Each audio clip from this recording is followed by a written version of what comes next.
Guys, McDonald's AI hiring bot was just exposed. A couple cybersecurity researchers were able to find and gain access to personal information for 64 million applicants.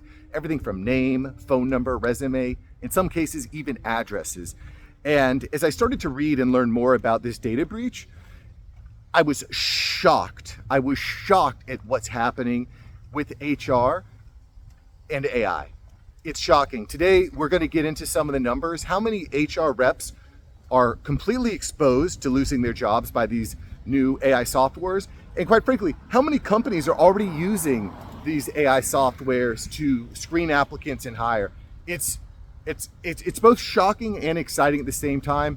And then we're going to kind of finalize this with what you can do to kind of upskill and level up and stay safe in this time, guys, because we're talking hundreds of millions of jobs.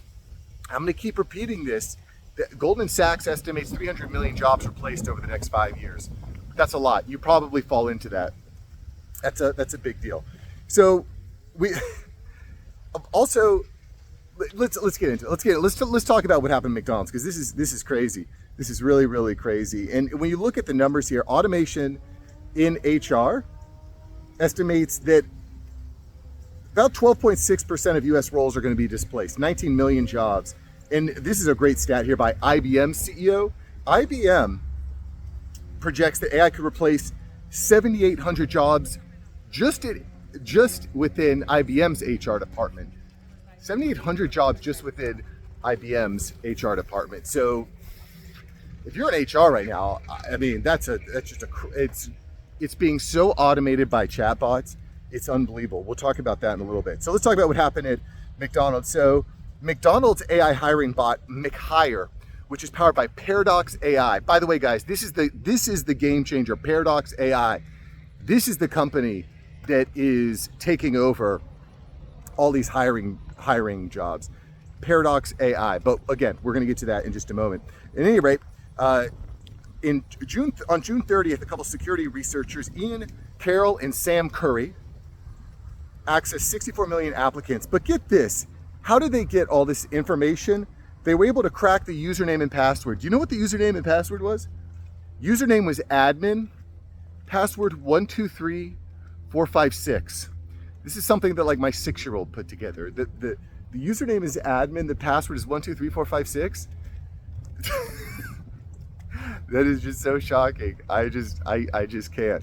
I can't. And I know what all you guys are going to be saying in the comments below is that AI can't take my job. It does stupid stuff like this. So AI is going to do stupid stuff. But what it is doing is it's saving a ton of time. So companies are going to keep doubling, tripling, quadrupling down on this. However, that does leave a niche for you to get in by saying, I understand the tech. I'm able to find vulnerabilities. I'm able to use it. I'm able to accelerate my job. We could save a ton of money as an organization, but I'm just going to be hyper effective. Okay, so that's kind of where you want to go into that. And I just think it's so fascinating. And this Paradox chatbot is called Olivia. It's called Olivia, and it is used in over 90% of McDonald's franchises. Over 90%. So it's almost all the franchises are using this. A quick side note on automation and AI within McDonald's. I visited McDonald's in Orlando, Florida, a few months ago. Yeah, about 6 months ago. And I did not interact with a single human the entire time. You know, I was there with my kids, other than them. Anyway, you walk in, there's a big board, you select what you want. It gives you a little flag to put on your table. I sit down at my table, and then a robot brings out my tray of food. I never had to interact with a single human, and this is actually not the first time I've encountered that. So, I mean, think about all those jobs just 10 years ago that had to be completed by a human. May take your order, we're gonna flip the burgers, come bring it, we're gonna present it to you, we're gonna either bring it to your table or you can come pick it up. It's all robotics and AI and automations now, which I don't want to go too deep down this rabbit hole, but growing up, like getting a job at McDonald's, getting these entry-level jobs is something that it was like your introduction into the workforce. But if we're removing and eliminating all those entry-level jobs, what is the job that the 16-year-old is going to do when they go out to find when they go out to find work? They're not going to be able to find those entry-level jobs. And this is actually going to manifest across all levels in every industry. If you're an attorney, if you're just fresh out of law school, what do you do to learn? You read briefs, you do a bunch of busy work. That's not going to be there anymore because AI is going to do it. So how do you actually learn and master your craft? You know, it's a big problem. I've said this time and time before, and we're going to get back into the McDonald's AI debacle here about Paradox AI, but I've said this a few times before. If you are the top 5%, if you are an expert in what you do, you're going to be good. You're going to use AI, you're going to adapt AI, you're doing that right now. You're going to use AI to just become hyper efficient. But if you're a beginner in a field, you can use AI to become hyper proficient. You're not going to be able to put all the pieces together, but you can go from a novice to an expert in something very, very quickly just by understanding how to leverage these tools and put them together. So anyway, that's the way I kind of look at that. Hyper proficient or hyper efficient. Pretty cool. I've got a big old anhinga in this, which is a big bird behind me on this tree. I don't know if you can see him. Yep, he's right there. He's right there. Pretty cool. I love anhingas. They like to swim in the water and chase fish. They're pretty cool. All right, cool. All right, let's get back to Paradox AI. So it's in 90% of McDonald's franchises. It automates chat, text in over 100 languages. It asks screening questions, it collects resume, and it integrates with all their other software. And here's some of the stats. Applications are taken 58% faster with a 21% higher job visibility on Indeed. It's now, within McDonald's alone, processed over 64 million applications. So it's faster, there's more visibility, they're getting more applicants, and overall it's doing a good job. It's doing a good job other than this kind of silly mistake that, in my opinion, is easily fixable. Just come up with a better login and password. I'll get into this in another video, but cybersecurity is probably going to be one of the best professions to be in over the coming decades. So what are the exact benefits to McDonald's? What are the exact benefits to McDonald's from using this Paradox AI? They are hiring 60 to 65% faster. They have an 83% applicant-to-hire conversion, and they're saving about 5 hours per week per HR manager.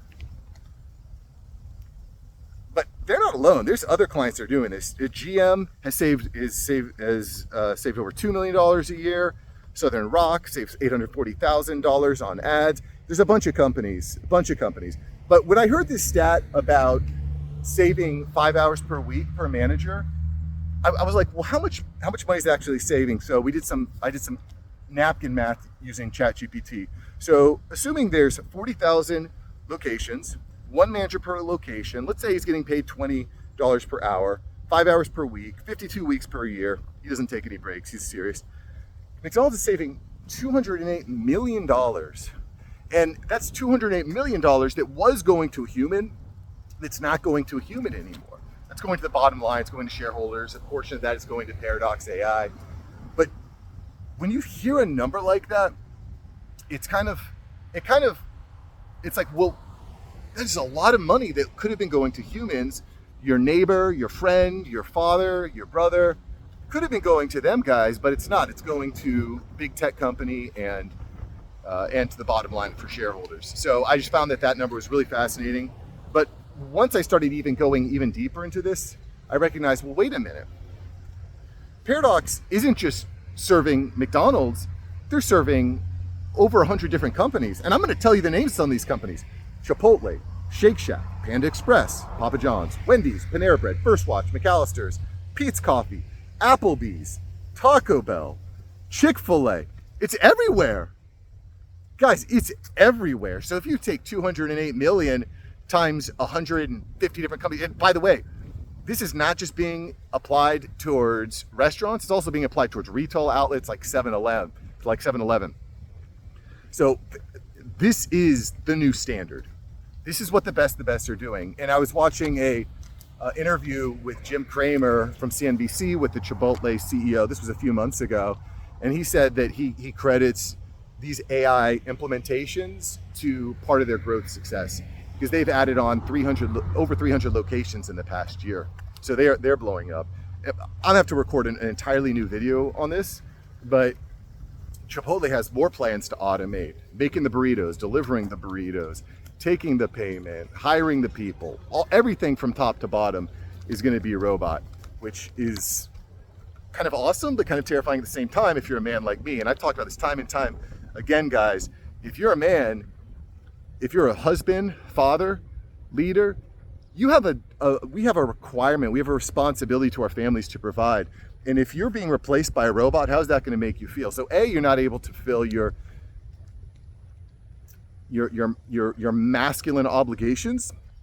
But B, is your wife going to respect you if you don't have a job? If you get replaced by a robot, she's going to hang that over your head. You sit at the dinner table, she's going to be like, well, why can't you find a job? Why can't you get it? Guys, now is the time to upskill. Do not wait until it's too late. We're going to talk about that in a few moments. But this is just crazy what's happening in HR right now. It's just absolutely crazy.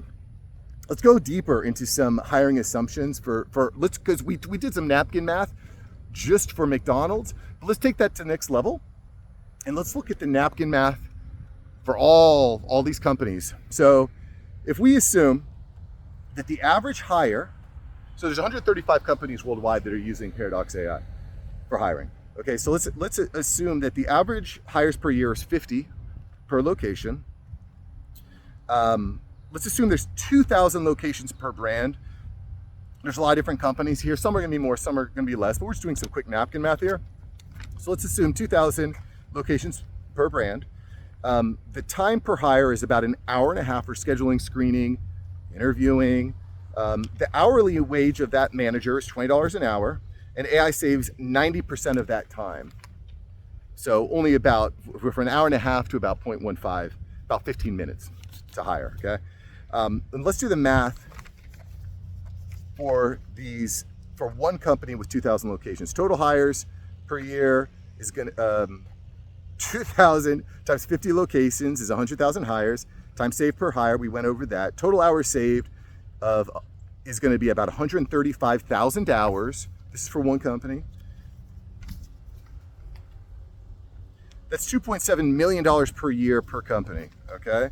And you multiply that across 135 companies, if each one of these companies is saving 2.7 million, that's $365 million in annual labor savings for all these companies. That is a big business, boys. That is a big business. Now, obviously, if you have kerfluffles like the AI creating stupid login and passwords and exposing user data, that's a big problem. But I mean, they are saving these companies so much money. They are going to have no choice but to do this. They're going to have no choice.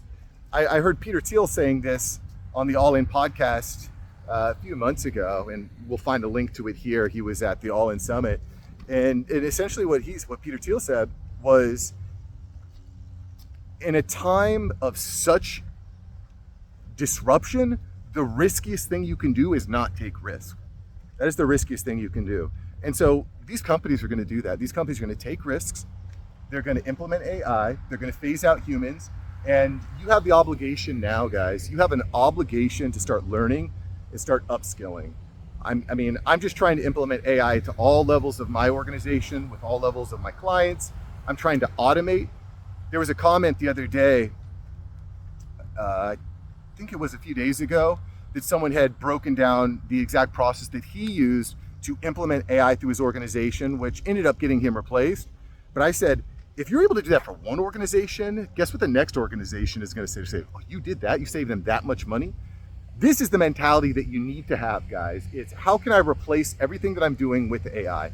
And I know that sounds counterproductive, but what's going to happen is you're going to be able to put a notch on your resume that you understand AI, you know how to use it, you know how to implement, and you know how to save organizations lots of money, lots of time.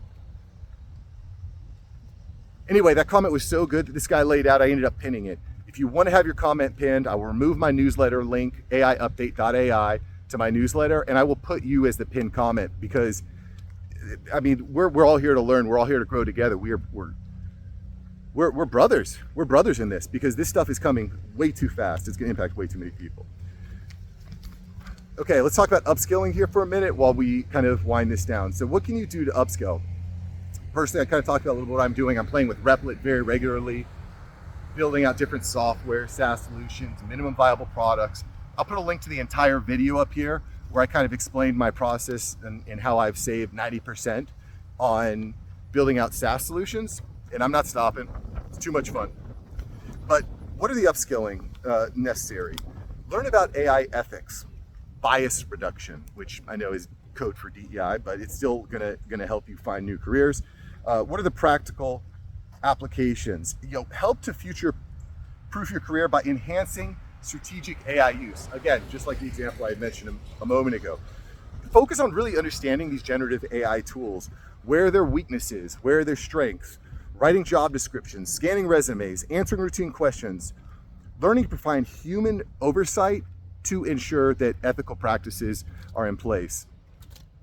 AI cannot solve the trolley problem. It's basically impossible. If you're not familiar with the trolley problem, I'll break it down here real quick. Basically what it states is if there was a trolley on the tracks and it was about to run over someone, it was about to run over two people and kill them, would you pull a lever to send that trolley off to run over one person instead? Basically saving two people while killing one person. And it's an impossible question to really answer, but it's an interesting moral dilemma that AI cannot solve. But you as a human might be able to think through it, right? In different ways. Age. I'm not going to go into all the details of the trolley problem, but you might start thinking in your head certain questions like, well, who are the two people that are going to be run over? Who's the one person's going to be run over? What if it was 3 people that were going to be run over? Would it be worth it? What if it was 1,000 people that were going to be run over? So you start to think about, is it right for you to flip the switch? IBM has an upskilling program. I'll put a link to it below. I don't have a lot of experience with it. I don't have an affiliate link for it, but IBM has an upskilling program. There's a bunch of companies with upskilling programs. I'm going to make a list of them, all the best ones. I know some people that are doing some things, but I'll make a list of some of the best ones. This is an interesting data stat that I found. Only 30% of HR professionals receive proper training. That's a big gap in the market, guys. How can you use AI to make sure that HR companies are able to more quickly train? If you're an HR manager, you're probably doing at least some level of training and onboarding. How can you implement AI to be better at what you do? How can you use the skills within AI to build out a minimum viable product with a tool like Replit to help solve this problem? How can you help companies train their HR staff, their HR reps, or even newbies into the organization much more quickly? If you're not already engaged with AI learning and development, pretty obvious that you need to be doing that. Listening to this daily show is definitely a help. Signing up for my newsletter is going to help. By the way, I'm doubling, tripling, quadrupling down on the newsletter. I'm just getting so many good responses. AIupdate.ai is the newsletter. I'm bumping it up from 1 day a week to 6 days a week with just the latest, hottest news. When I'm preparing for these videos, guys, there are so many interesting stories to talk about. I just try to choose the one that I find the most fascinating. I think is the most relevant to you. But we're gonna break them all down. It's like drinking from a water hose. There's so much. So anyway, I just try to find the most interesting, pressing ones. Join professional networks. Use the tools daily. Don't stick your head in the sand. Your wife won't respect you for it when it comes for you. I was talking to my barber the other day before I moved up here to Tampa Bay, and my barber, I was talking about ChatGPT. He's like, "What? Chat what? What?" I'm like, "Dude, you're 38 years old. You don't know what ChatGPT is? What are you doing, dude? What are you doing? Don't be like that. Don't do that." I hope you enjoyed this video, guys. What's happening in HR is shocking. It's staggering. The AI implications are tremendous. We just went through a huge case study. We did some napkin math. Over 135 companies are already using Paradox.ai. It is not going to slow down. This little issue with the data breach is not going to slow them down. McDonald's is going to double down. Wendy's, all these companies are going to double down. They're going to use it. So it leads to a lot of big problems in the world. If you didn't catch it yet, check out my video from yesterday where I talk about how the UN, the United Nations, is planning on fixing this problem. It's pretty fascinating. And they just finished up a huge summit, the AI for Good Summit in Geneva. I think you'll really find that interesting, what the UN is going to do to save you and me from the AI job takeover. Check it out. I'll see you in the next video.